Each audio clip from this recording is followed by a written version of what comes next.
Welcome back खवातीन औज़ात। अब हम बात करेंगे आज सुबह जब मैं घर से निकला था और घर से निकलते हुए आज मैंने एक अजीब व गरीब सी सिचुएशन देखी है। 84 दिन में जो अंडरपास बनाया गया था सरीना में, वहाँ से जब मैं गुजरा तो मेरी गाड़ी काफ़ी ज़्यादा बम्पी, मुझे मतलब इस तरह लगा कि मैं एक डहलवान में जा रहा हूँ।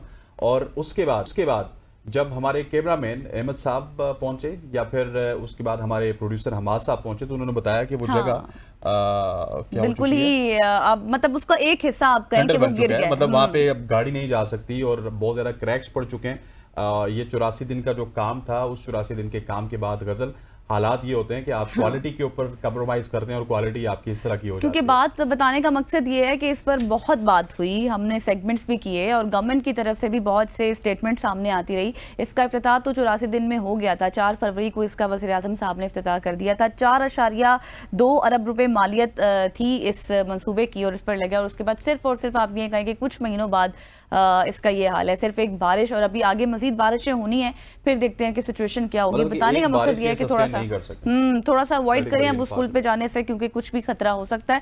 लेकिन हमारा सेगमेंट आर्ट जो है वो बहुत जबरदस्त है। मतलब लेट्स सपोज अगर मैं आधा घंटा लेट आता तो आप इस वक्त मुझे कहीं हॉस्पिटल में देखती। बिल्कुल मैं वहां से लिटरली गुजर गया हूं। मैं गाड़ी इस तरह की, गाड़ी थोड़ा सा नीचे हुई, फिर ऊपर, मतलब आपने तो समझा ना वैसे ही। नहीं, फिर मैंने फील किया मेरे साथ हो क्या गया, मैंने कितना ज्यादा रिस्क लिया और बाद में मतलब ये आप ये देखें कि टोटल ये 4 महीने भी नहीं चल सका। बिल्कुल ये आप देखें इतने पैसे इस पर लगे हैं, लेकिन सिर्फ 4 महीनों के अंदर इसका सारा और 4 महीने तीनों आजाद। ये कहानी है पाकिस्तान की। आगे बढ़ते हैं और आगे बढ़ते हुए आपको हमारे साथ बहुत ही खूबसूरत हमारे स्टूडियो में मौजूद हैं जो कि फैशन इंडस्ट्री से जिनका ताल्लुक है। रिसाइकलिंग आप इसको कह सकते हैं, रीयूज आप कह सकते हैं कि कपड़े किस तरह से आप जिन कपड़ों से आप तंग हो जाते हैं 3-4 दफ़ा। ख़वातीन का बहुत बड़ा मसला है, 2 दफ़ा पहन लेती हैं। ये मैंने उस फैशन में पहना था, वहाँ पे नहीं पहन सकती। ये मैंने उस वलीमे पे पहना था, दूसरे पे नहीं पहन सकती। शादियों में वलीमे पे पहना था तो वो सारे रिश्तेदार मुझे जानते हैं, तो यहाँ पे तो मैं पहन नहीं सकती। अब दूसरे वलीमे पे पहन के तो वो बिल्कुल ज़ाया हो जाता है। जी, इसी सूरत हाल पर हम बात करेंगे कि ये मसला आखिर कब तक रहेगा ख़वातीन के साथ। हमें चुके हैं studio Sarish Raza, fashion designer है, उनके साथ नबिया खटक साहिबा ने। Thank you so much both of you. सबसे पहले तो मुझे सरिश ये बताएं कि how can we give a new life to old dresses? So there is a new concept जो स्पेशली कोविड के बाद यूरोप में आया था, अपसाइक्लिंग के नाम से। अब अपसाइक्लिंग यूरोप के लिए नहीं थी, लेकिन हमारी दादियाँ नानियाँ ताहयात करती आई हैं कि आपने देखा होगा कि कोई काम वाले कपड़े होते हैं तो वो काम, अगर फॉर एग्जांपल शिफॉन का फैब्रिक खराब हो गया तो वो काम उतार के किसी और कपड़े पे लगा देती है, करेक्ट, उसको न्यू करने के लिए।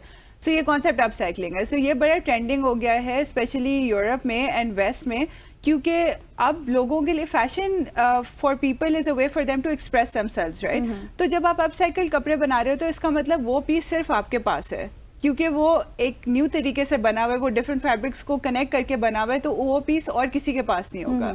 सो वो कॉन्सेप्ट हम पाकिस्तान में भी प्रमोट करना चाह रहे हैं कि हमारे बहुत दफ़ा होता है हल्का सा दाग लग जाता है किसी कपड़े पे तो आप वो फेंक देते हैं। तो हमारे कुछ इस तरह के सेलर्स हैं जो कि फॉर एग्जांपल डेनिम है, जो अब आपकी जीन्स आया हो गई हैं, उससे वो टोट बैग्स बना लेते हैं, उससे पाउचेस बना लेते हैं, हेयर एक्सेसरीज बना लेते हैं। जी, 4-5 शर्ट्स अटैच करके एक नई शर्ट बना लेते हैं पैचअप करके।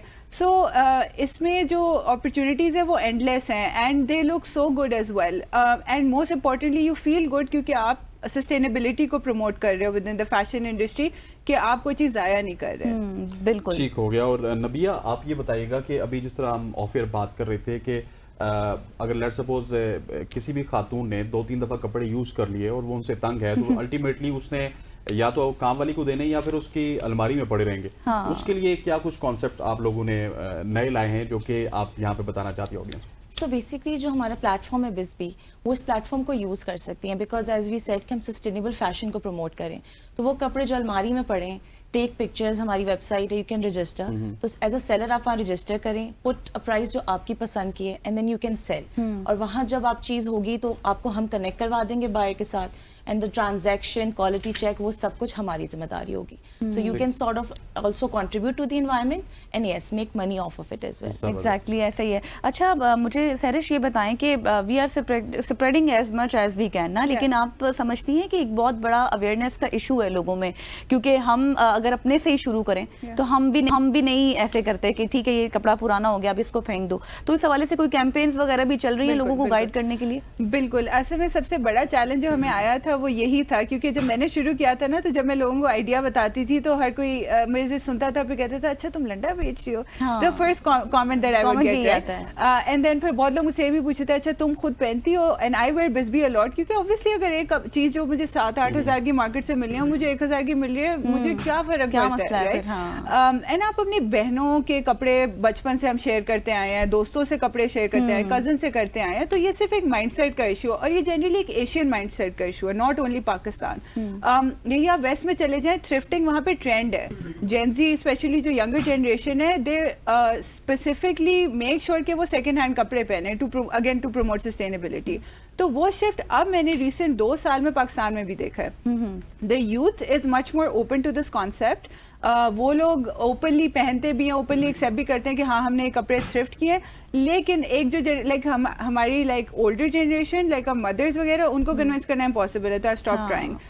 तो I think millennials and Gen Z are now understanding the logic behind the concept as well. So अब alhamdulillah in the past 2 years now I don't face that issue anymore in Pakistan, but उससे पहले तो it was like मुझे हर किसी को बैठ अब ये इशू आप इसलिए भी फेस नहीं करी क्योंकि महंगाई भी बहुत हो चुकी है। that is well हाँ, अब लोगों को लॉजिक नजर आनी शुरू हो गई है ना उसके पीछे, क्योंकि आप सही कह रहे हैं। अच्छा सो मैं आपको एक मजे की बात बताती हूँ, ये रमजान जो था, ये पहला रमजान हिस्ट्री ऑफ बिस्बी में था जिसमें वी हैड रिकॉर्ड सेल्स, क्योंकि people could not afford to go and buy Eid के कपड़े, क्योंकि इस दफा बहुत ज्यादा महंगे थे। तो हमें हमेशा ये लगता था कि ईद के कपड़े कोई बिस्बी से नहीं खरीदेगा, क्यों होता है ना नए कपड़े का कॉन्सेप्ट, बट इस दफा इनसेन अमाउंट ऑफ सेल्स हुई। तो वही बात है, जब जरूरत इजाद की माए, महंगाई भी होगी। अच्छा एक सवाल मेरा आप दोनों से, पहले सैरी शाह भी बात करी, आप जवाब दीजिएगा कि ऐसा कॉन्सेप्ट भी हो सकता है आप इसको सोच रही है कि लेट्स सपोज एक कपड़े किसी ने लगाए हुए वो आपको सेल आउट कर दे और उसके कंपैरेटिवली प्राइस ऊपर नीचे हो थोड़ी सी और वो आपसे वहां से खरीद ली, इसको भी सोच रही हैं आप? मतलब एक कपड़े हैं गजल ने जो सब पहने हुए ये आपको दे दें, ठीक है जी, आपकी वेबसाइट पे व्हाट्सएवर, ठीक है, आपकी वेबसाइट पे कुछ ऐसे कपड़े हैं कि जो इनकी प्राइस के उस मतलब सेल आउट करने के हवाले से बराबर के, तो वहां से वो ले लें। मतलब कि एक्सचेंज। हाँ बिल्कुल ऐसा बहुत होता है कि मतलब फॉर एग्जांपल आपने एक कपड़ा आपका बिक गया, ठीक है, से 2000 रुपए का है, तो आप कहें कि अच्छा मुझे पे आउट ना करें, मैंने इसी अमाउंट की मैंने एक और कपड़ा लेना है, तो ये बहुत लोग करते हैं। बहुत अलॉट ऑफ हमारे जो मेजॉरिटी सेलर्स हैं ना वो बायर्स भी हैं और वाइस वर्सा। अच्छा, जो बंदा खरीदता है हाँ, वो बहुत लोग करते हैं। ठीक है। अच्छा नबिया मुझे ये बताएं कि बिस्बी जो आपका प्रोजेक्ट है ये कब से काम आप लोग इस पर कर रहे हैं और कितनी आपको इस पे लोगों की तरफ से अप्रिसिएशन मिली है इस पर अब? So it was an idea initially. 2017 में started taking shape, and 2019 पे once the funding started coming in, I started pitching it on international levels. तो 2019 से हमारे operations officially होना शुरू हो गए थे. अच्छा. And initially, like she mentioned, it was difficult getting people on board. But with the awareness campaigns और हम मार्केटिंग कैंपेन्स भी करते हैं, बहुत इंटरैक्टिव करते हैं और लोगों को we make them part of the system. So that is अब ये कि people are more open to it. Started off with bridal dresses, then normal कपड़े, now we do accessories as well, bags और किड्स का भी एक section हमने introduce करवा दिया है। अच्छा। सो उसके काफी अच्छी, तो उसके ऊपर रिस्पांस अच्छा आ रहा है? काफी अच्छा आ रहा है। और एक चीज मैं ऐड करना चाहूंगी टू व्हाट नबिया सेड वाज कि हम लोगों ने एक चीज मेक श्योर की थी शुरू से कि हम जब मार्केटिंग करते थे बिस्बी की, तो मैंने कभी ये चीज़ मार्केट नहीं की कि आप सस्ता कपड़ा खरीद लो या फिर पैसे कमा लो थ्रू द प्लेटफॉर्म। हमने हमेशा कॉन्सेप्ट एज ए ट्रेंड ही प्रमोट किया कि अच्छा सस्टेनेबल फैशन को एज ए ट्रेंड प्रमोट करें, और हमेशा हमने अपनी आउटलुक भी वैसी रखी है। And I think that really helped us change the mindset of people as well, क्योंकि इसमें ये चीज नहीं होती ना कि आप पुराने फैशन को ज्यादा प्रमोट कर रही हैं, पुराने कपड़ों को नए फैशन के साथ चल रहे हैं। हाँ, जो आप अभी पहन रही हैं वही आप बेचेंगे आगे। एग्जैक्टली। और जब ये आपने काम स्टार्ट किया था, लास्ट मुझे बताइएगा, क्योंकि नबिया भी कह रही है कि सैरिश ने स्टार्ट किया था, तो उस वक्त डिफिकल्टीज तो हुई होंगी, लेकिन अब टीम कितना ज्यादा ग्रो हो चुकी है, कितने लोग हैं आपकी टीम में? So we have a team of total of 25 people. Okay, very big team. And yes, and हमारा ऑफिस इधर इस्लामाबाद में ही होता है, एंड बट हमारा मेनली जो सारी ऑपरेशंस वगैरह वो ऑनलाइन ही है हमारा काम, तो हम लोगों की services all across Pakistan available है। ठीक हो गया। सैरिश आपका बहुत शुक्रिया, नबी आपका बहुत शुक्रिया। कीप ग्रोइंग और कीप शाइनिंग, इंशाल्लाह आपसे मुलाकात रहेगी। आज की सुबह की सोच से इतना ही। मुझे, गजल को और हमारी पूरी प्रोडक्शन टीम को इजाजत दीजिए, इंशाल्लाह कल मुलाकात होगी, तब तक के लिए अल्लाह हाफ़िज़।